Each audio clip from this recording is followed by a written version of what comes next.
কোরআন এবং হাদিসের আলোকে আমরা কিছু হতভাগা মানুষের কথা জানি, যে মানুষগুলো হয়তো নামে মাত্র তাদের অনেকে মুসলমানও, হয়তো অনেকে নামাজ কালামও পড়ে, কিন্তু জান্নাতে তারা যেতে পারবে না। কারা সে হতভাগা মানুষ যারা হয়তো তাদের অনেকে আছে মুসলিমই না, আবার অনেকে আছে যারা মুসলমান হওয়ার সত্ত্বেও, নামে মুসলমান হওয়ার সত্ত্বেও জান্নাতে প্রবেশ করতে পারবে না। জান্নাতে যাওয়ার পথে বাধাগুলো কি কি, আমরা আজ সেরকম 16টি বাধার কথা জানবো। কয়টি বাধা? 16টি বাধার কথা জানবো। 16 শ্রেণীর হতভাগা মানুষের কথা জানবো, যে হতভাগা মানুষগুলো জান্নাতে যেতে পারবে না। জান্নাতে যাওয়ার এই নেয়ামতের সৌভাগ্য লাভ থেকে তারা বঞ্চিত হবে। আল্লাহ রাব্বুল আলামিন সেরকম কপাল পড়া মানুষদের কাতারে যেন আমরা শামিল না হই, আমাদের সবাইকে সে তৌফিক দান করুন। ভাইরা আমার, আমরা যে শ্রেণীগুলোর কথা বলবো, প্রত্যেকটা শ্রেণীর পাশাপাশি আমরা কোরআন বা হাদিস থেকে উদ্ধৃতি এবং রেফারেন্স ইনশাআল্লাহ টানবো। আপনাদের কাজ হলো, আমাদের সবার কাজ হলো, এই 16 প্রকার হতভাগা মানুষের কোনো একটা প্রকার এর মধ্যে আমি নিজে আছি কিনা সেটা মেলানো। যদি দেখি যে আমার মধ্যে এটা আছে, তাহলে মাহফিলের প্যান্ডেলের মধ্যে বসে, প্যান্ডেলের নিচে বসে এই মাহফিলের মাঠে থেকেই আমি নিয়ত করে ফেলবো যে এই বদঅভ্যাসটা, এই খারাপ জিনিসটা আমি ত্যাগ করে ফেলবো। যেই 16টি খারাপ জিনিস, যেই 16টি অপরাধ জান্নাতে যাওয়ার ক্ষেত্রে বাধা, সে বাধাগুলো আমাদের জীবন থেকে আমাদের সরিয়ে ফেলার সংকল্প এখান থেকে করে তারপরে বাড়িতে যেতে হবে।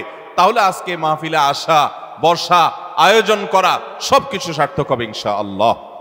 সবাই নিয়ত করবো তো ইনশাআল্লাহ। আল্লাহ আমাদের সবাইকে তৌফিক দান করুন। সর্বপ্রথম যে হতভাগা মানুষদের কথা বলতে চাই, যারা জান্নাতে যেতে পারবে না, তারা হলো যারা আল্লাহর প্রতি ঈমান আনে নাই, যারা মুসলমান হয় নাই, যারা ঈমান আনে নাই, আল্লাহর প্রতি যারা বিশ্বাস করে নাই, তারা আল্লাহর তৈরি জান্নাতে যাবে এটা কখনো আশা করা যায়? যদি আল্লাহকে কেউ বিশ্বাসই না করে, আল্লাহর একত্ববাদকে স্বীকারই না করে, শিরকে লিপ্ত হয়, সে মুসলমানই না হয়, তাহলে সে আল্লাহর জান্নাতের প্রত্যাশা কোত্থেকে করতে পারে? একজন মানুষ, তিনি মুসলমান না, তিনি অমুসলিম, তার ব্যক্তি জীবনে অনেক ভালো কাজ থাকতে পারে, অনেক ভালো অর্জন থাকতে পারে, কিন্তু তার ভিতরে ঈমান নাই।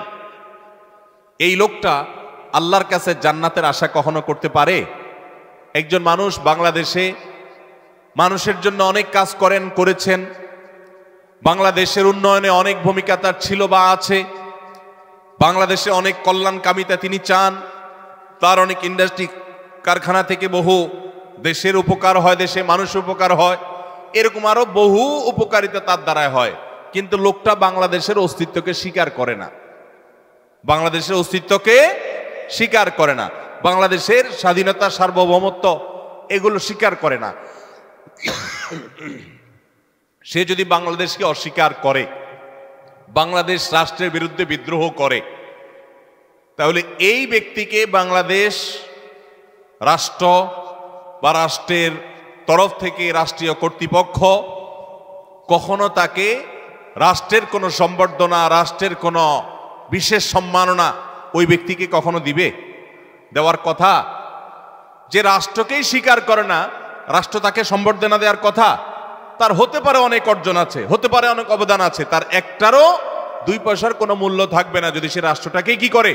অস্বীকার করে। ঠিক একইভাবে যে আমার রবকে মানে না, যার আল্লাহর প্রতি ঈমানই নেই, বিশ্বাসই নেই, তার হাজারটা ভালো কাজ থাকতে পারে, আল্লাহ রাব্বুল আলামিনের কাছে সে কখনো জান্নাত প্রত্যাশা করতে পারে? যে আল্লাহকে স্বীকার করে না, সে আল্লাহর কাছে জান্নাত কিভাবে আশা করে? এই জন্য ভাইরা আমার, সহিহ মুসলিমের হাদিসে আসছে, নবী করিম সাল্লাল্লাহু আলাইহি সাল্লাম বলেছেন, লা তাদখুলুল জান্নাতা হাত্তা তুমিনু, তোমরা ততক্ষণ পর্যন্ত জান্নাতে প্রবেশ করবে না যতক্ষণ পর্যন্ত তোমরা ঈমানদার হবে না। অর্থাৎ ঈমানদার না হলে জান্নাতে যাওয়ার কোনো সুযোগ নেই। এই প্রথম শ্রেণীর মানুষ, তারা দুনিয়া থেকে যদি ঈমান ছাড়া যায়, তাহলে সেক্ষেত্রে চিরকাল তারা জান্নাতে নিষিদ্ধ থাকবে, অনন্ত অসীমকাল জাহান্নামে তারা থাকবে, জান্নাতে কখনোই আসতে পারবে না। আর বাকি 15 শ্রেণীর মানুষ যারা আছে, এরা এক সময় তাদের পাপ এবং অপরাধের প্রায়শ্চিত্ত করার পর, এর শাস্তি পাওয়ার পর আল্লাহ তাআলা চাইলে তাদেরকে জান্নাতে দিতে পারেন। এবং তাদের ঈমান যদি থাকে, কোনো না কোনো সময় তারা জান্নাতে যাবে, তাদের গুনাহগুলো মাফ হওয়ার পর অথবা শাস্তি হওয়ার পর, যেহেতু তারা ঈমানদার। এটাই হলো আহলুস সুন্নাহ ওয়াল জামাতের বিশ্বাস এবং আকীদা, যে মুরতাকিবে কাবীরা, কাবীরা গুনাহ করে দুনিয়া থেকে যদি কেউ জাহান্নামী হয়ে যায়, সে চিরকাল অনন্ত অসীমকাল জাহান্নামে থাকবে না, বরং সেখান থেকে এক সময় সে বের হয়ে আসবে। এটাই আহলুস সুন্নাহ ওয়াল জামাতের আকীদা। মুতাজিলা সহ কিছু ভ্রান্ত ফেরকার মানুষের বিশ্বাস হলো যে জাহান্নামে একবার যে যাবে সে চিরকাল সেখানে থাকবে। বিভিন্ন আয়াতের অপব্যাখ্যা তারা করে থাকেন। যাই হোক, তাহলে প্রথম শ্রেণীর কথা আমরা জানলাম, যারা জান্নাতে নো এন্ট্রি, তাদের জান্নাতে প্রবেশের সুযোগ থাকবে না, তারা হলো যাদের আল্লাহর প্রতি ঈমান নাই, যারা মুসলমান না, যারা ঈমানদার না, তারা চিরকালের জন্য জান্নাতে নিষিদ্ধ থাকবে। এক নাম্বার 2, দ্বিতীয় যে প্রকারের মানুষ জান্নাতে যেতে পারবে না, বা দ্বিতীয় যে বিষয়টি জান্নাতে যাওয়ার পথে বাধা, সেটি হলো আত্মীয়তার সম্পর্ক ছিন্ন করা। রক্ত সম্পর্কীয় আত্মীয়কে যদি কেউ স্থায়ীভাবে ছিন্ন করে, তাদের সাথে সম্পর্ক যদি একেবারে কাট করে ফেলে, বুখারী মুসলিম এক যুগে বর্ণনা করেছেন, নবী করিম সাল্লাল্লাহু আলাইহি ওয়াসাল্লাম বলেছেন, লা ইয়াদখুলুল জান্নাতা কাতি', আত্মীয়তার সম্পর্ক ছিন্ন করে দেয় যে এই ব্যক্তি জান্নাতে প্রবেশ করবে না, সে জান্নাতে প্রবেশ করবে না। অতএব আত্মীয়তার সম্পর্ক যারা ছিন্ন করেছেন তারা তওবা করতে হবে। আপনার ভাই, আপনার বোন, শত বাধা হতে পারে, শত ঝামেলা হতে পারে, শত গন্ডগোল হতে পারে, আপনার চাচা, আপনার ফুফু, আপনার মা বাপ, আপনার সন্তান সন্ততি, আপনার মামা, আপনার খালা, এরা সবাই আপনার রক্ত সম্পর্কীয় আত্মীয়। এদের সাথে আপনি স্থায়ী সম্পর্ক ছিন্ন করবেন, এই সুযোগ কিন্তু ইসলাম আপনাকে রাখে নাই। হ্যাঁ, যদি এমন হয় যে তাদের সাথে সম্পর্ক রাখতে গেলে আপনার জীবন হুমকির মধ্যে পড়ে, আপনি বিপর্যস্ত হন, আপনাকে তারা ক্ষতি করে, তো শুধু ক্ষতি থেকে বাঁচার জন্য আপনি দূরে আসেন, সেটা ভিন্ন বিষয়। কিন্তু সম্পর্ক যদি একেবারে স্থায়ীভাবে ছিন্ন করেন, বিশেষ করে দুনিয়াবি ঠুনকো অজুহাতে, ঠুনকো কারণে, কোনো কারণে মনোমালিন্য হয়েছে, আর চিরকালের জন্য সম্পর্ক ছিন্ন করে দিলেন, তো এটা হারাম। এই লোক যদি নামাজিও হয়, এই লোক যদি ওয়াজ মাহফিলেও আসে, এই লোক যদি জিকির আজকারও করে, এই লোক যদি তাসবিহ তেলাওয়াতও করে, যেহেতু সে আত্মীয়তার সম্পর্ককে ছিন্ন করে ফেলেছে, এই লোক জান্নাতে প্রবেশ করতে পারবে না যতদিন না সে তওবা করে তার পাপ থেকে, অপরাধ থেকে সে ফিরে না আসছে। ভাইরা আমার, তাহলে জান্নাতে যাওয়ার ক্ষেত্রে দ্বিতীয় বড় বাধা হলো এই বিষয়টি, অর্থাৎ আত্মীয়তার সম্পর্ক ছিন্ন করা। আর প্রথম বাধার কথা বলেছি হলো বেঈমানি, কুফরি, আল্লাহর প্রতি অবিশ্বাস এবং শিরক, এগুলো জান্নাতে যাওয়ার ক্ষেত্রে সবচেয়ে বড় বাধা, স্থায়ী বাধা। আর দ্বিতীয়টি হলো আত্মীয়তার সম্পর্ক ছিন্ন করা। নাম্বার 3, চগলখড়ি করা। এই বদভ্যাস আমাদের সমাজে এখন প্রচুর পরিমাণে আছে। অনেক মানুষ আছে দেখবেন মুখে দাঁড়িয়ে আছে, মাথায় টুপিও আছে, হয়তো নামাজ কালামও পড়ে, কিন্তু চগলখড়ির বদ অভ্যাস আছে, এই চরিত্রটা আছে যে আমার কাছে এসে ওনার বদনামি করবে, ওনার কাছে গিয়ে আমার বদনামি করবে, আমার কাছে এসে আমাকে পামপট্টি দিবে, ওনার কাছে গিয়ে ওনারে পামপট্টি দিবে। এরকম লোক আছে না নাই? ঘরে ঘরে, আল্লাহ মাফ করুন, আমাদের অনেকের মধ্যে এই চরিত্রটা আছে না নাই? নবী করিম সাল্লাল্লাহু আলাইহি সাল্লাম এই চগলখড়ি সম্পর্কে সহিহ মুসলিম বর্ণিত হাদিসে বলেছেন, লা ইয়াদখুলুল জান্নাতা নাম্মাম, চগলখোর জান্নাতে প্রবেশ করবে না। জান্নাতে প্রবেশের ক্ষেত্রে আরেকটি বড় বাধা, আরেকটি বড় দেয়াল, আরেকটি বড় প্রাচীর হলো এই চগলখড়ির চরিত্র। ভাইরা আমার, আসুন তওবা করি, চগলখড়ি করব না। কারোর ভালো কিছু পেলে সেটা তার পেছনে অন্যদের কাছে বলবো, আর মন্দ কিছু হলে তার সামনে বলবো। তার সামনে এসে একরকম, তার পেছনে গিয়ে আরেক রকম, সামনে এসে তার প্রশংসা, পেছনে গিয়ে তার দুর্নাম। এই দুশ্চরিত্র অনেক অনেক নেকামলকারী মানুষ, নামাজ কালামওয়ালা মানুষ, জিকির আজকারওয়ালা মানুষ, অনেক ইসলামের কাজ করেনওয়ালা মানুষ, দাওয়াতের কাজ করেনওয়ালা মানুষ, তাদের মধ্যে এই বদভ্যাস, এই দুশ্চরিত্র, এই খারাপ জিনিস আছে। ভাইরা আমার, আমরা বেশিরভাগ মানুষ চুরি করি না, ডাকাতি করি না, মদ খাই না, মানুষ হত্যা করি না, জেনা করি না, খুন খারাপি করি না, ছিনতাই রাহাজানি করি না। বেশিরভাগ মানুষ এই মাহফিলে আমরা যারা আছি, আমার কথা যারা শুনছেন, বেশিরভাগ মানুষই এই মোটা মোটা বড় বড় অপরাধগুলো আমরা করি না। কিন্তু কিছু কিছু অপরাধ আছে যেগুলো আমরা যে করি, সেগুলো অপরাধ যে আমরা জানিও না, সে বিহিত নাই, সে চিন্তাও নাই, সে ভাবলেশও নাই, এবং সেগুলো যে গুনাহ, সে গুনাহগুলোকে গুনাহ মনে করছি না, শয়তান বুঝতেই দিচ্ছে না। তার মধ্যে একটা হলো এইটা, চগলখড়ি। ঘরে ঘরে, জনে জনে দেখবেন এই বদভ্যাস, যে সামনে একরকম, পিছনে আরেক রকম, নেফাকি এবং কপটতা আজ জনে জনে ভরে গেছে। আল্লাহ তাআলা আমাদের সবাইকে জান্নাতে যাওয়ার ক্ষেত্রে এত বড় বাধা, এই বাধাকে আল্লাহ তাআলা আমাদেরকে অতিক্রম করার তৌফিক দান করুন। এই বাধা অতিক্রম করার উপায় কি ভাই? উপায় হলো এখনই তওবা করবেন।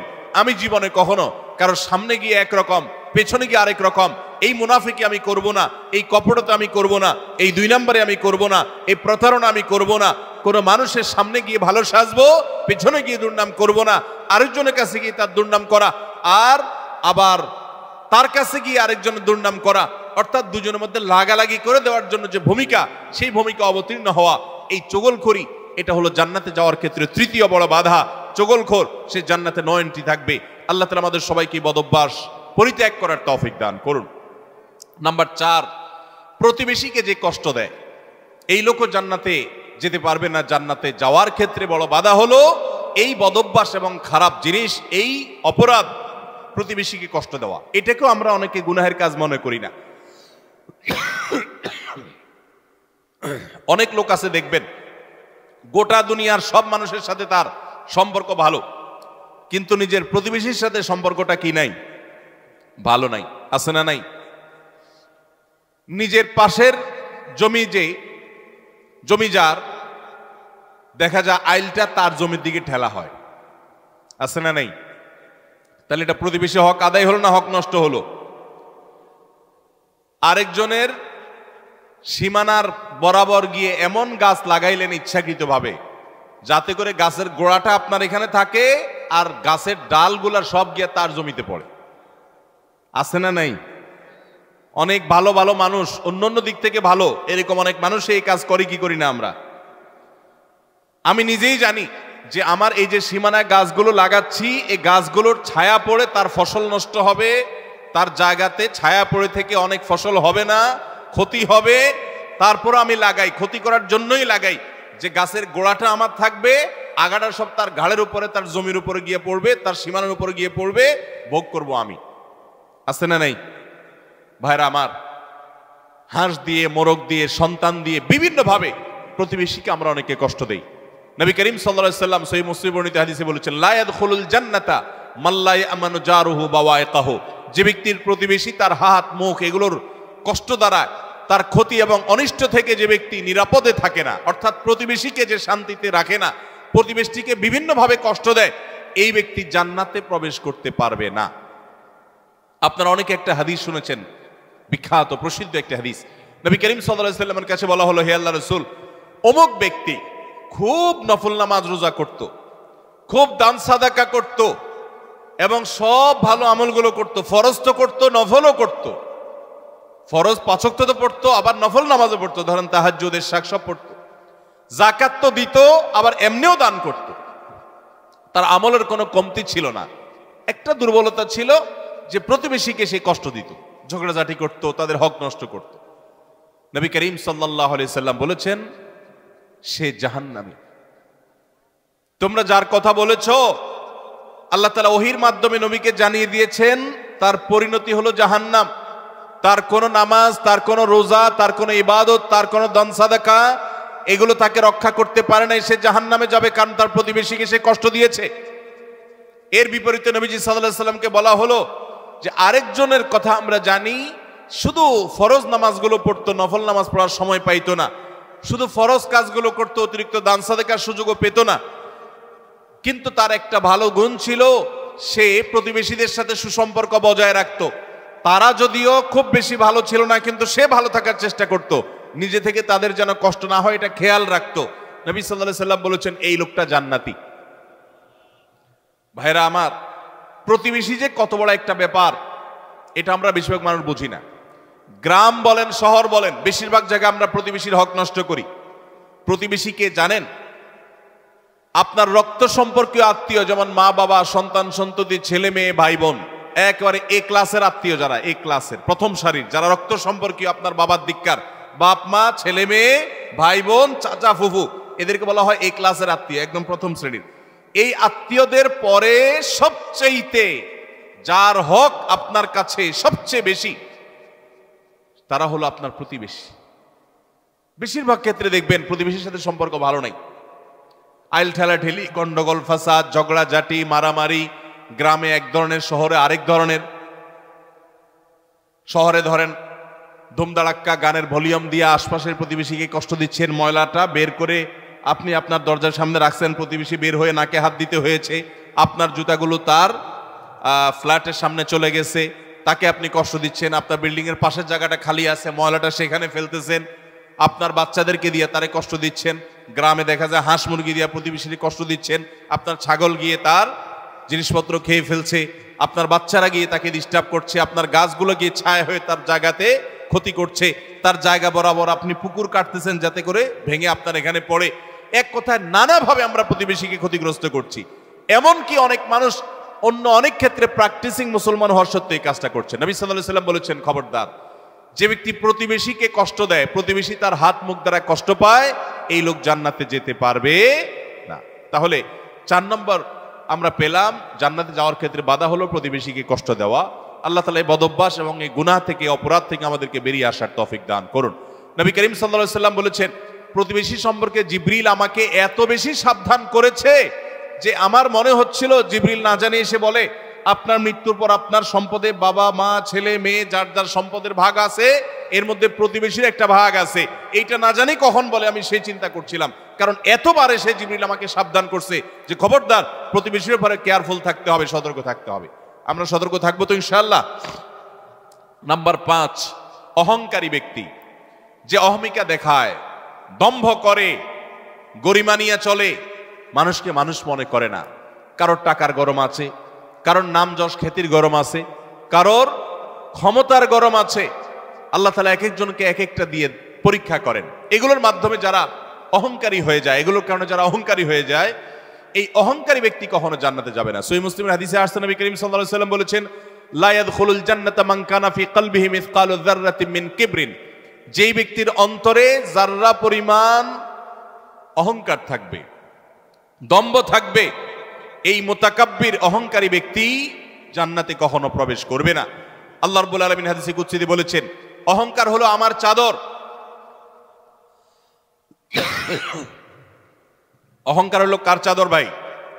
আল্লাহ তাআলার চাদর। এই চাদর নিয়ে যদি কেউ টানাটানি করে, আল্লাহ রাব্বুল আলামিন তাকে ছিন্ন বিচ্ছিন্ন করে ছাড়বেন, তাকে আল্লাহ তাআলা কখনো জান্নাত দিবেন। এজন্য ভাইরা সবসময় বিনয়ী হয়ে থাকতে হবে। জান্নাতি লোকদের কিছু মার্কা আছে, এর ভিতরে একটা মার্কা হলো তারা বিনয়ী থাকবে, মাটির মানুষ হয়ে থাকবে, নিরীহ হয়ে থাকবে, তাদের উপরে সবাই চড়াও হতে চাইলেও তারা চড়াও হবে না, অর্থাৎ বিনম্র থাকবে। এটা জান্নাতি লোকদের মার্কা। এই জন্য ভাইরা বিনয়ী হতে হবে। 5 নম্বর, যারা জান্নাতে যেতে পারবে না, জান্নাতে যাওয়ার ক্ষেত্রে বাধা হলো অহংকার, সে অহংকারী মানুষ। 6 নম্বর হলো প্রতারক, 7 নম্বর হলো দান করে খোটা দেয় যে সে, আর 8 নম্বর হলো কৃপণ। আর এই তিনটি তিরমিজি বর্ণিত হাদিসে বর্ণিত হয়েছে। নবী করিম সাল্লাল্লাহু আলাইহি ওয়াসাল্লাম বলেছেন, লা ইয়াদখুলুল জান্নাতা খাব্বুন ওয়ালা মান্নানুন ওয়ালা বাখীল, যে ব্যক্তি কাউকে প্রতারণা করে, ধোঁকা দেয়। এখন আমাদের সমাজে মুসলমানদের মধ্যে ধোঁকা দেনওয়ালা মানুষের সংখ্যা কি কম না বেশি? দোকানদার বলেন, ব্যবসায়ী বলেন, চাকরিজীবী বলেন, যার কথাই বলেন, এমনকি নেতারা বলেন, জনগণকে ধোঁকা দেয়। ঠিক না ভাই? ঠিক।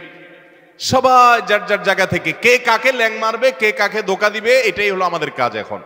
অথচ ধোঁকাবাজ, প্রতারক, চিটার, বাটপার, এই লোকগুলো কখনো জান্নাতে যেতে পারবে। নবী করিম সাল্লাল্লাহু আলাইহি ওয়াসাল্লাম এই হাদিস বলছে যে প্রতারক জান্নাতে যাবে না। দ্বিতীয়ত, মান্নান, অর্থাৎ দান করে যে খোটা দেয়, এই লোকও জান্নাতে যেতে পারবে না। দান করে খোটা দেওয়ার বদভ্যাস আছে না নাই আমাদের অনেকের? দান করেছেন আল্লাহকে খুশি করার জন্য, যদি আপনি খোটা দেন তাহলে আপনার ওই দান বরবাদ হয়ে যায়, ওটা নষ্ট হয়ে যায়।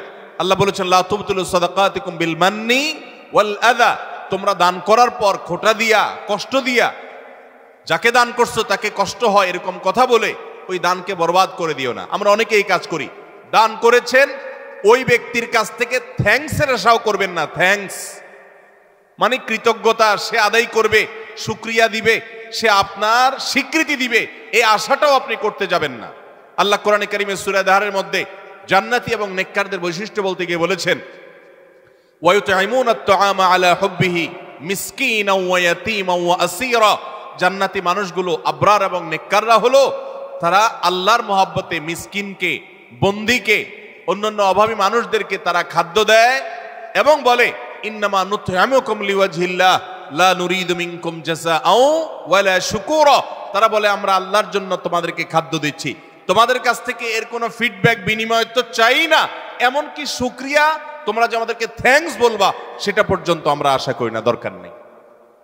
আল্লাহর কাছে এইভাবে সওয়াবের আশা করা, বান্দার কাছে খোটা না দেওয়া 7 নম্বর। 8 নম্বর হলো কৃপণতা। এটা জাহান্নামের যাওয়ার অন্যতম বড় মাধ্যম এবং জান্নাতে যাওয়ার ক্ষেত্রে বাধা হলো কৃপণতা।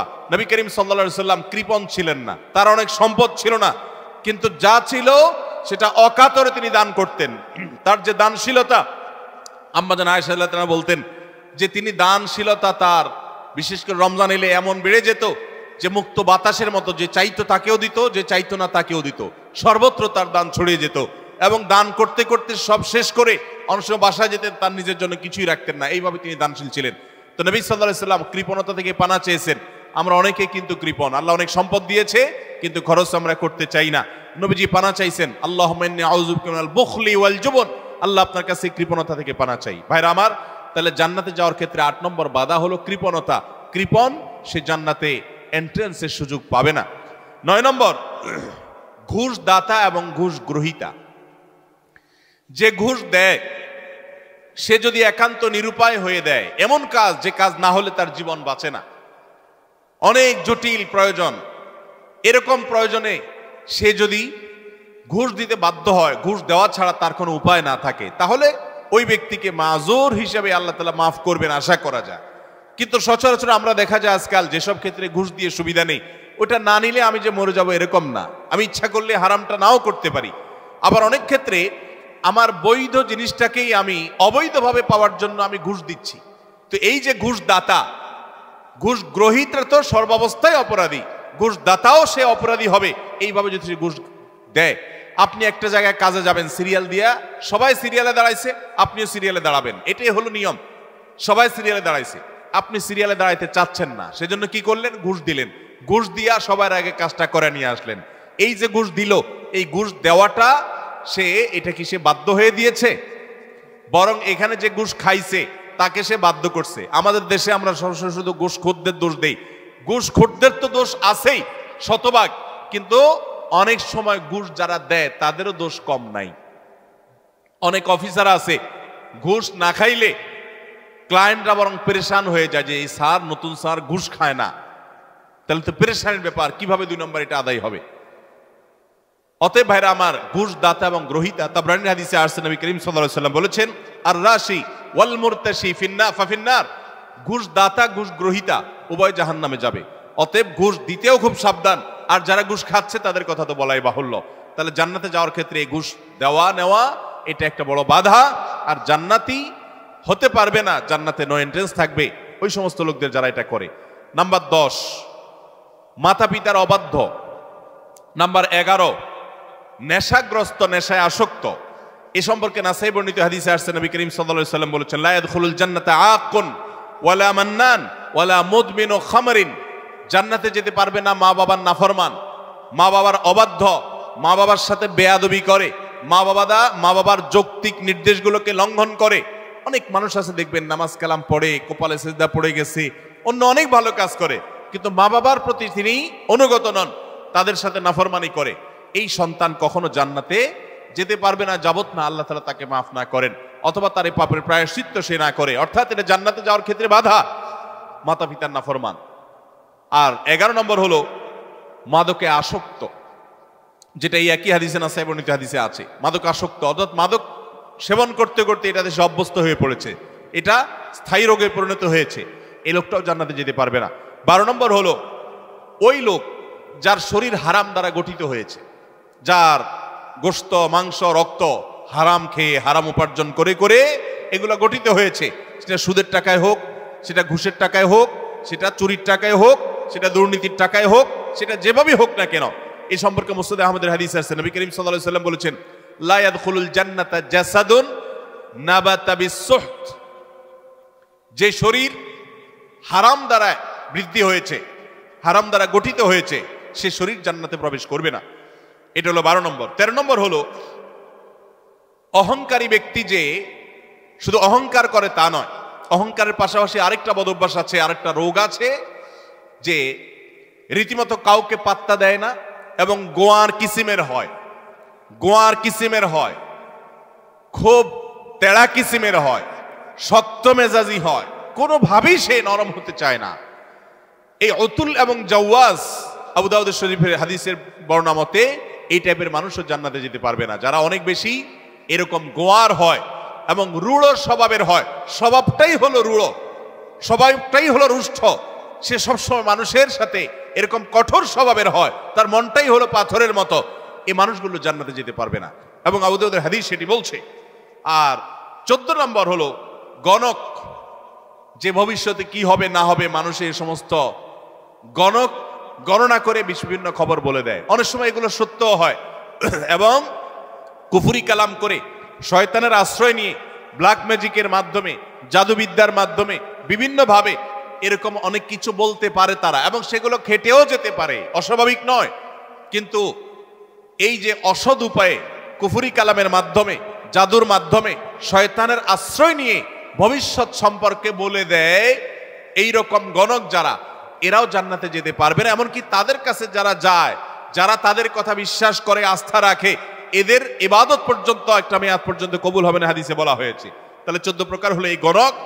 আর 15 নম্বর হলো জাদুকর, যারা ব্ল্যাক ম্যাজিক করে মানুষকে। আজকাল এই ব্ল্যাক ম্যাজিক ভাই ঘরে ঘরে হয়ে গেছে, ঘরে ঘরে দুষ্ট জিনকে দিয়ে, শয়তানের আশ্রয় নিয়ে ব্ল্যাক ম্যাজিশিয়ানরা ব্ল্যাক ম্যাজিক করে। দেখবেন যে বিভিন্ন পোস্টারে লেখা কামরূপ কামাখ্যা থেকে প্রশিক্ষণ প্রাপ্ত, আছে না নাই? ফেসবুকে দেখবেন বিভিন্ন কমেন্টে এরকম পোস্টার পোস্ট করে অনেক লোক। আবার অনেক সময় দেখবেন বিভিন্ন জায়গায় জায়গায় এগুলো আছে। ঘরে ঘরে দেখবেন এমন অনেক রোগী আছে যেই রোগীদের কোনো ট্রিটমেন্ট ডক্টররা করতে পারছেন না। দেশ বিদেশ ঘুরে, বহু হাসপাতাল ঘুরে, বহু ট্রিটমেন্ট নিয়েও কোনো চিকিৎসা করাতে পারছেন না, কোনো ট্রিটমেন্ট হচ্ছে না, সুস্থ হচ্ছে না। এগুলোর একটা অংশ, আমি সবগুলো বলছি না, একটা বড় অংশ ব্ল্যাক ম্যাজিকের রোগী আস্তে আস্তে শেষ হয়ে যাচ্ছে। বিভিন্ন বর্ণনা আছে সম্পর্কে। ব্ল্যাক ম্যাজিক এটা ওটের উপর যদি পড়ে তো ওটকে পাতিল পর্যন্ত নিয়ে যায়, অর্থাৎ শেষ হয়ে যায়, জবাই করে খাওয়া ছাড়া উপায় থাকে না, আর মানুষকে কবর পর্যন্ত নিয়ে ছাড়ে। অন্য আরেক হাদিসে আছে যে এই যে মানুষের হিংসাত্মক দৃষ্টি, কুদৃষ্টি, বদনজর, এটা ভাগ্যকে পর্যন্ত আল্লাহর ফয়সালাতেই পরিবর্তন পর্যন্ত করে দেয়। এরকম ভয়াবহ একটা বিষয়। তো এই ব্ল্যাক ম্যাজিশিয়ান যারা, এরা জান্নাতে যেতে পারবে না এবং দুনিয়াতে এদের জন্য চরম শাস্তি। ইসলামী শরিয়া তাদের জন্য মৃত্যুদণ্ড রেখেছে, কারণ এরা স্বামী স্ত্রীর মধ্যে কলহ সৃষ্টি করে। এখন শত শত ফ্যামিলিতে দাম্পত্য সম্পর্কগুলো ভালো নেই। আমার কাছে এরকম শত শত হিস্ট্রি আসে যে স্বামী স্ত্রীর একসময় সম্পর্ক খুব ভালো ছিল, হঠাৎ করে তাদের আর সম্পর্ক ভালো নাই, কেউ কাউকে সহ্য করতে পারছেন না, কেউ একজন ব্ল্যাক ম্যাজিক করেছে। এবং দেখবেন বাসা বাড়িতে অনেক সময় দেখা যায় অস্বাভাবিক জায়গাতে তাবিজ কবজ পাওয়া যায়, আছে না নাই? এরকম কে বা কারা রাখছে, চুল কেটে নিয়ে যায়, জামা কাটা সেটা কেটে নিয়ে যায়, ব্ল্যাক ম্যাজিকের উপাদান এগুলো অনেক সময় হয়। আমরা অনেকে এগুলো জেনেও না জানার ভান করে থাকি, অনেকে জেনেও সেটা সঠিকভাবে এটা রহস্য উদ্ঘাটনের চেষ্টা করি না। তো এই ব্ল্যাক ম্যাজিশিয়ান যারা, এরা সমাজে অশান্তি সৃষ্টি করে, দাম্পত্য জীবনে কলহ সৃষ্টি করে, মানুষের ক্ষতি করে। এরকম অনেক লোক আছে তাবিজ ব্যবসায়ী, তারা তাবিজের ব্যবসার আড়ালে তারা মূলত এই ব্ল্যাক ম্যাজিকটা করে। এই ব্ল্যাক ম্যাজিশিয়ান যারা, তারা জান্নাতে যেতে পারবে না। এটা হলো 15 নম্বর। 16 নম্বর হলো যারা সিল্কের পোশাক পরে পুরুষ হয়ে, নবী করিম সাল্লাল্লাহু আলাইহি সাল্লামের হাদিসে তাদেরকেও জান্নাতে নো এন্ট্রির কথা বলা হয়েছে। জান্নাতে যাওয়ার ক্ষেত্রে সেটাও বড় একটা বাধা। তাহলে 16 প্রকারের মানুষ পেলাম যারা জান্নাতে যেতে পারবে না বলে নবী করিম সাল্লাল্লাহু আলাইহি সাল্লামের বিভিন্ন হাদিসে সাবধান করা হয়েছে, সতর্ক করা হয়েছে, কোরআনের বিভিন্ন আয়াতে সাবধান করা হয়েছে যে এই 16 প্রকারের মানুষ তারা জান্নাতে যেতে পারবে না। শুধু 16 প্রকার নয়, এরকম আরো আছে, কোরআন হাদিস ঘাটলে পাওয়া যাবে। আমি 16 প্রকার শুধুমাত্র কোরআন এবং হাদিস থেকে আপনাদের জন্য উপস্থাপন করলাম যে এই মানুষগুলো জান্নাতে যেতে পারবে না। আমরা শুরুতে বলেছি ইমানদারের সবচেয়ে বড় চাওয়া হলো, টার্গেট হলো জান্নাতে যাওয়া। সে জান্নাতেই যদি যেতে না পারি, তাহলে আমার আর এই দুনিয়াতে আমার কর্ম, আমার ইমান, এগুলো আমাকে কি উপকার করলো? যদিও ইমান থাকলে আপনি এই সমস্ত গুনাহেগুলো লিপ্ত হওয়ার কারণে জাহান্নামে গেলেও একসময় আপনি জান্নাতে আসবেন, এটাই আহলে সুন্নাত জামাতের আকীদা, এটাই বিশুদ্ধ বিশ্বাস। কিন্তু তারপরেও জাহান্নাম তো এমন জায়গা যেখানে এক মুহূর্তের জন্য গিয়ে সহ্য করার কথা নয়। অতএব ইমানদার প্রথম চান্সে জান্নাতে যেতে চাইবে। আর প্রথম চান্সে যদি জান্নাতে যেতে চান, জাহান্নামের কোনো স্পর্শ ছাড়া যদি জান্নাতে যেতে চান, তাহলে এই 16 বদঅভ্যাস থেকে, 16টি অপরাধ থেকে নিজেকে বাঁচাবার চেষ্টা করতে হবে। আল্লাহ আমাদের সবাইকে সেই তৌফিক দান করুন। আমি আবারও এক নজরে বলে দিচ্ছি, নাম্বার 1, যাদের মধ্যে ঈমান নাই, যারা কুফর বা শিরকে লিপ্ত, তারা জান্নাতে যেতে পারবে না। জান্নাতে যাওয়ার ক্ষেত্রে বড় বাধা হলো ঈমান না থাকা এবং কুফর শিরকে লিপ্ত থাকা। দ্বিতীয় সবচেয়ে বড় বাধা হলো আত্মীয়তার সম্পর্ক ছিন্ন করা। আত্মীয়তার সম্পর্ক ছিন্নকারী সে জান্নাতে যেতে পারবে না। তৃতীয় বড় বাধা হলো যারা চগলখড়ি বদঅভ্যাস আছে, এই রোগটা, এটা জান্নাতে যাওয়ার ক্ষেত্রে বাধা। চতুর্থ, প্রতিবেশীকে কষ্ট দেওয়ার রোগ যাদের আছে, এই রোগটা, এই বদঅভ্যাসটা জান্নাতে যাওয়ার ক্ষেত্রে বাধা। 5 নম্বর হলো অহংকার, দম্ভ, এগুলো গরিমা, এগুলো জান্নাতে যাওয়ার ক্ষেত্রে বাধা। 6 নম্বর হলো প্রতারণা করা মানুষের সাথে, মানুষকে ধোঁকা দেওয়া, সেটা ব্যবসায়ী হিসাবে হোক, কাস্টমার হিসাবে হোক, আপনার চাকরিজীবী হিসাবে হোক, যেই কোনো দিক থেকে হোক, প্রতারণা করা, এটা জান্নাতে যাওয়ার ক্ষেত্রে 6 নম্বর বড় বাধা। 7 নম্বর হলো দান করার পর খোঁটা দেওয়া। মানুষ উপকার করছেন, আল্লাহর জন্য করছেন, ব্যাস, যার উপকার করেছেন তার মুখ থেকে স্বীকৃতিটাও আপনার শোনার দরকার নেই। সে স্বীকৃতি না দিলে, অস্বীকার করলে সে আল্লাহর কাছে গুনাহগার হবে, কিন্তু আপনার আসার দরকার নেই, আপনি আল্লাহর কাছে সওয়াবের আশা করবেন। এটা হলো 7 নম্বর বাধা। 8 নম্বর হলো কৃপণতা। 9 নম্বর হলো ঘুষ দেওয়া নেওয়া। 10 নম্বর হলো মা বাবার নাফরমানি করা, মা বাবার অবাধ্য হওয়া, মা বাবার অসম্মান করা, মা বাবার যুক্তি নির্দেশকে অলঙ্ঘন করা, অমান্য করা। 11 নম্বর হলো মাদক আসক্ত হওয়া। 12 নম্বর হলো হারাম উপার্জন দ্বারা, হারাম খাদ্য দ্বারা, পানীয় দ্বারা শরীর গঠন করা, সুদ, ঘুষ, দুর্নীতি, 2 নম্বর পথে উপার্জন করা। আর 13 নম্বর হলো রূঢ় স্বভাবের হওয়া, গোয়ার কিসিমের হওয়া, এমন হওয়া যে সবার সাথে গোয়ারের মতোই থাকে, রুষ্ট থাকে, রূঢ় থাকে, সবসময় বিনম্রতার নামগন্ধ তার মধ্যে নাই, এরকম স্বভাবের হওয়া। 14 নম্বর হলো গণক হওয়া, গণনা করে মানুষের ভাগ্য এটাকে আপনার বলে দেওয়া, ভবিষ্যৎ বলে দেওয়ার চেষ্টা করা, বিশেষ করে কুফরি কালামের মাধ্যমে, শয়তানের আশ্রয় নিয়ে। আর 15 নম্বর হলো জাদু করা, অর্থাৎ ব্ল্যাক ম্যাজিক করা, ব্ল্যাক ম্যাজিশিয়ান। আর 16 নম্বর হলো আপনার সিল্কের পোশাক পরা।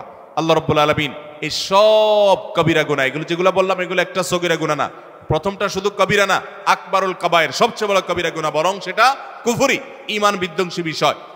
সেটা সহ এই 16টি সবগুলো কবিরা গুনাহ এবং কুফর থেকে, শিরক থেকে আল্লাহ তাআলা আমাদের সবাইকে বেঁচে থাকার তৌফিক দান করুন। আমরা সবাই জান্নাতে যেতে চাই তো ইনশাআল্লাহ? সবাই জান্নাতে যেতে চাই। তাহলে সেক্ষেত্রে এই 16টি তো বটেই, কোরআন এবং হাদিসে আরো যে সমস্ত বিষয়কে হারাম করা হয়েছে সেগুলো থেকে আমাদের বেঁচে থাকার চেষ্টা করতে হবে। কারণ কুফরির পাশাপাশি, শিরকের পাশাপাশি যত প্রকার হারাম কোরআন এবং হাদিসে বর্ণিত হয়েছে, সেগুলা লিপ্ত হওয়াটা জান্নাতে যাওয়ার ক্ষেত্রে বাধা, প্রাচীর, দেয়াল। আল্লাহ তাআলা আমাদের সবাইকে সে দেয়ালকে ভেদ করে জান্নাতে যাওয়ার তৌফিক নসিব করুন। সবাই চেষ্টা করবো তো ইনশাআল্লাহ মেনে চলার।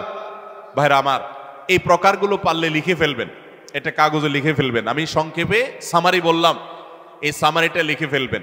লিখে আপনার বাসা বাড়িতে, আপনার অফিসে, আপনার শয়নকক্ষের আশেপাশে কোথাও টাঙ্গায় দিবেন যে এই লোকগুলো জান্নাতে যেতে পারবে না বলে নবী করিম সাল্লাল্লাহু আলাইহি সাল্লাম, আল্লাহর রাসূল জানিয়ে দিয়েছেন। অতএব এই দুশ্চরিত্রগুলো আমার মধ্যে আছে না নাই, এই তালিকাটা দেখে প্রতিনিয়ত নিজেকে সংশোধন, ইসলাহ করার চেষ্টা করতে হবে। চেষ্টা করব না আমরা ইনশাআল্লাহ? আল্লাহ আমাদের সবাইকে তৌফিক দান করুন। ভাইরা আমার,